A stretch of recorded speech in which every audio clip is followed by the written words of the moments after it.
Gandang umaga po, no? Umaga pa naman.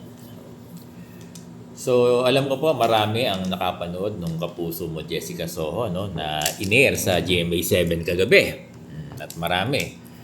At nagpapasalamat tayo kay Miss Jessica Soho dahil ah, yung yung episode nila kagabi, kahit na maraming segment, pero pinakamahaba yung sa mga teachers, yung concern ng mga teachers. Napanood ko nga doon si Sir Benjo Basat at yung mga 5 guro sila doon, ano? 5 guro, sa palakpakan natin sila, no? Nakakatuwa.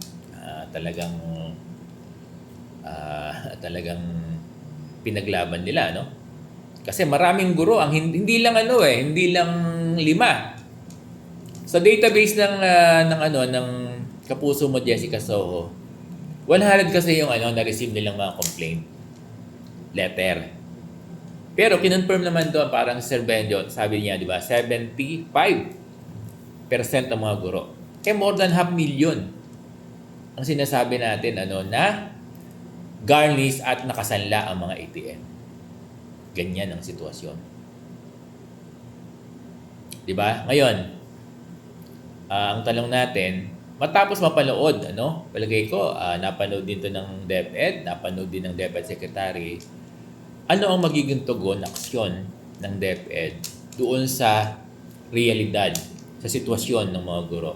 Katulad nung 5 guro na nandun kagabi sa Kapuso Mo Jessica Soho. Ano kaya ang magiging aksyon ng ating DepEd?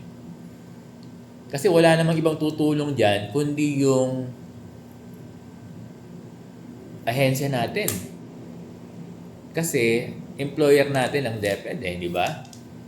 At nasa kontrol ng DepEd yung sahod.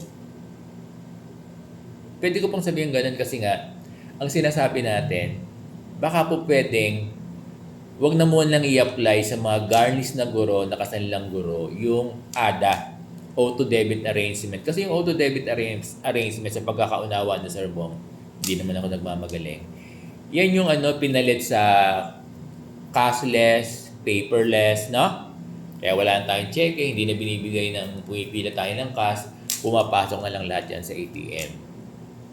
At sa pagkakaunawa ko, ang gumawa ng policy na yan ay DepEd at DBM. Sa pagkakaunawa ko po Ngayon, kung tayo naman ang gumawa ng policy, pwedeng maging tungon kasi hindi naman din inaasahan ng gobyerno, ng DepEd, na magkakaroon ng ganito. Hindi naman nila inaasahan na yung mga teachers magsasanla, magagarnish yung ATM. Kaya nung in-implement yung ADA, yan, for general, favor sa lahat ng guro. Kasi kahit sila pumunta, merong ATM machine, di ba? I-withdraw na lang nila. Kaya lang, nagkaroon tayo ng mga cases, 100,000 na guro ang nakasanla at garnish. Yan ngayon ang realidad. Kung yan ang realidad, na mas malaki ang bilang ng mga guro na nakasanla at garnish, baka po pwedeng magkaroon ng dalawang sistema ng pagbibigay ng, kahit dito lang po sa wag na yung salary, sabi naman nila pagbibigay ng benepisyo.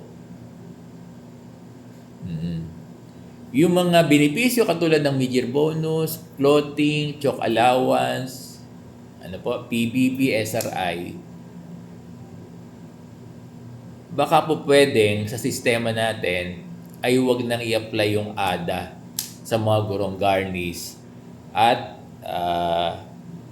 nakasanla ang ATM. Or bigyan ng choice yung guro kung gusto niyang over the counter or papasok ng ATM.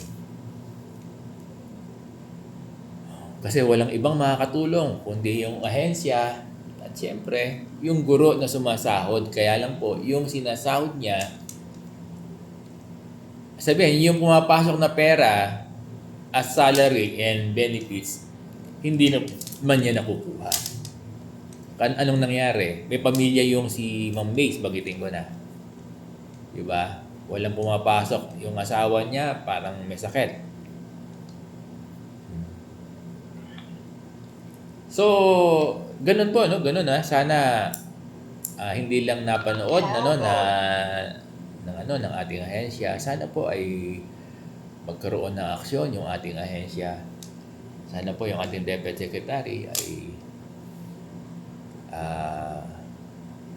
magbigay ng ng remedy o ng solusyon.